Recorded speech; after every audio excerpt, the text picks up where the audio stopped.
kapan anak laki-laki lahir dan kapan anak perempuan lahir, artinya kalau seseorang mau anak laki-laki, mau anak perempuan, bagaimana caranya? Maka Nabi SAW mengatakan, andai saja laki-laki lebih dulu klimaks, ya, maka otomatis anaknya menyerupai dia, ya, laki-laki. Kalau si perempuan lebih dulu klimaks, maka berarti anaknya menyerupai dia, maksudnya anak perempuan. Berarti di sini ada bahasan tentang masalah bagaimana seseorang menyelesaikan lebih dulu dia atau pasangannya. Kalau ingin mengatur keturunan, kapan si niatnya mau dapat anak laki-laki, maka memang di masa-masa subur pada saat biologis, laki-laki itulah yang lebih dulu klimaks.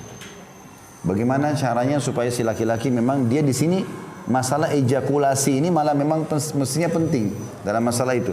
Lalu istrinya yang menyusul. Kalau ingin anak perempuan, memang si perempuan lebih dulu, baru kemudian laki-laki. Berarti memang bisa diatur itu, sebenarnya cuma masalah mindset orang saja. Kemudian juga yang kedua, bisa juga karena pengaruh si laki-laki terlalu mencintai pasangannya, ya, dan itu ditarik dalam masalah biologis. Artinya kita boleh mencintai pasangan, tapi kadang-kadang kalau terlalu tergila-gila, tanda kutip di sini, itu membuat juga ejakulasi dini biasanya, karena dia tidak bisa kontrol syahwatnya. Maka ini juga semestinya dijadikan sebagai bahan yang harus lebih berhati-hati. Artinya pada saat biologis itu bukan lagi karena ini orang yang sangat saya syahwati maka saya harus gini dan gitu. Enggak. Dia bisa mengontrol itu. Itu juga bisa menjadi faktor-faktor. Kemudian termasuk juga dalam masalah faktor, kalau yang disebutkan oleh penulis saya bacakan, banyak suami menderita ejakulasi dini, suatu problem yang mengurangi kepuasan suami istri saat bersenggama, bahkan terkadang ini bisa membawa kepada persimpangan jalan, artinya terjadi perselingkuhan. Adakah solusi untuk problem ini? Maka jawabannya banyak pemuda yang baru menikah, bahkan banyak laki-laki yang sudah beristri mengalami problem ejakulasi dini yang menyebabkan, meskipun bukan merupakan sebab utama kegagalan kehidupan rumah tangga bagi banyak orang. Banyak kelelahan yang dialami baik oleh laki-laki maupun perempuan atau wanita. Laki-laki tidak bisa menikmati hubungan seksnya dalam waktu yang lama yang bisa memuaskan dahaganya dan juga menghalanginya dari memandang kepada keharaman. Kemudian ia membiarkan istrinya tanpa bisa menyelesaikan hajatnya. Ia membiarkan istri tanpa bisa menyelesaikan syahwatnya sehingga hal itu banyak berpengaruh terhadap kejiwaan dan kehidupan. Maksudnya interaksi setelah itu. Sebagian laki-laki mengalami ejakulasi begitu dua kemaluan saling bersentuhan sampai-sampai setelah pernikahan berjalan beberapa tahun, ketika laki-laki meminta dari istrinya salah satu fase dari seksual itu sendiri, maka istrinya menolak karena sudah faham bahwa dengan sekedar bersentuhan maka suami akan mengalami ejakulasi. Seakan-akan ia mengatakan mengapa meminta posisi demikian selagi sekedar bersentuhan dengan kelamin langsung mengalami ejakulasi. Ini tentu saja memicu banyak problem seksual. Akibatnya kehidupan rumah tangga mengalami jungkir balik secara umum.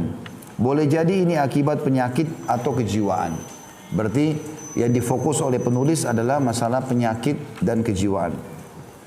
Jika ini akibat penyakit maka silakan konsultasi dengan dokter. Tapi jika ini karena faktor psikis seperti tidak bisa tidur atau kesedihan misalnya, maka ia harus memalingkan pikirannya dari hal itu atau hal ini saat bersetubuh. Ia harus tahu bahwa istrinya memiliki hak dan ia harus memberikan kepada setiap orang haknya atas haknya atau memberikan hak masing-masing. Sebagian orang mencari kiat untuk memperlama dalam bersenggama. Di antara mereka ada yang memalingkan pikiran untuk berfikir suatu yang lain saat bercumbuan atau bersenggama, seperti menghitung dari 1 hingga 100 atau kebalikannya. Ada orang kadang-kadang begitu, supaya dia tidak klimaks, maka dia mengalihkan seakan-akan tidak lagi biologis. Ada beberapa orang begitu. Ada yang memalingkan pandangan dari tubuh istrinya. Ada yang mengoles salep pada kelaminnya dengan segala macam menggunakan obat tahan lama dan seterusnya.